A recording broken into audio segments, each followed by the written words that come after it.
uncensored. So today I wanted to talk about SB 276, which I believe, yes, it is the right bill. So talking about SB 276, it's a new bill that legalizes and allows more opportunity for people like street vendors to be selling publicly on the street. And this allows them for street vendors to have less constraints. The issue with that actually is that a lot of street vendors, and not I'm saying all of them, but there's a huge portion of street vendors that sometimes don't get the products legally. So if you walk down the streets of New York or the streets of downtown LA, you'll see that a lot of people are selling either iPhones, AirPods Max, or whatever they're called, the chunky ugly ones. And how in the world is a guy that's smoking pot and has marijuana next to him gonna get those AirPods and then sell them on the street? He didn't get those legally. Talking about SB 276, this one would mainly be focused in San Francisco, and they would adopt it by, the permits and then allowing vendors to gain permits to be on the street.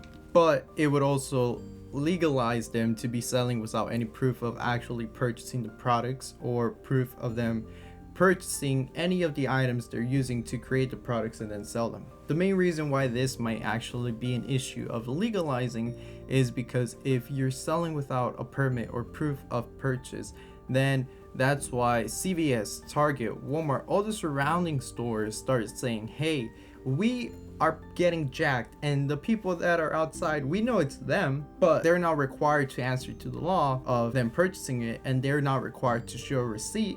So now you have Target, Walmart, Walgreens, CVS, any of these top brands putting lock and shelves and racking up their supplies, and now you have even toothpaste behind a glass door that you can't open without the key. I think the worst part about this case is honestly the warning system. First, what are you talking about getting a written warning, which is just either an officer, a sheriff, or somebody from the law coming to you and saying, hey, you did this or you did that, let me write you up, let me write a ticket. Sometimes it's not even a ticket, sometimes they might even use a verbal warning. And now you have people coming out of nowhere and saying, we can provide you assistance to obtaining your permit, which will be less than $25. So now if anybody's charging you more than $25 to get a permit, then they're not officially licensed to do so. If you've ever been down the streets of San Francisco, you can see that a lot of carjackings happen. And San Francisco is well known as the city of tech, the city where people go and do their tech startups. So if you're having people with these ideas come and say, let's go jack a car and then let's take it and sell it on the street,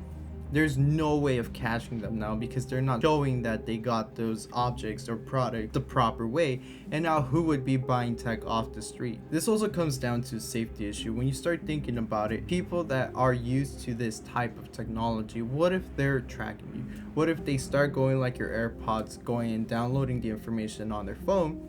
And now they can track everywhere you go, from your work site to your house. Now you have people that are observing you without you even noticing. Not only is this not something that's yet solidified or something that isn't properly thought through yet, because if you start thinking about it, how many street vendors can we actually fit on the street?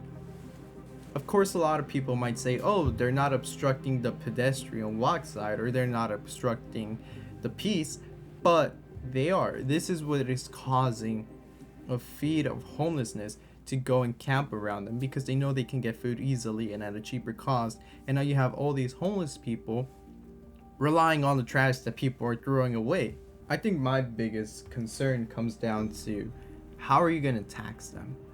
If you're permitting a lot of street vendors to sell wherever they want and go wherever they want and buy the products at wherever they want, are they paying or showing any proof of paying their taxes? And the issue with that is now you have a lot of people making cash flows of pure cash, and you can't track it if they're doing taxes or not. So now you're permitting people to make business and not providing people and now you're not monitoring people to see if they're providing back to the community, which doesn't seem a strong concept to have an open business and then not tax them to give back to the community that supports them. Now what's going on is there's trash everywhere, they might get robbed, which will increase crime rates, and the economy isn't being tracked on whether or not they're supporting the communities where they're selling. The only people that really profit here are the street vendors themselves. And I think this has been less than 10 minutes. So I hope you like, I hope you follow, I hope you share. You're watching Freedom Uncensored. Make sure to like, comment, and follow. Thank you.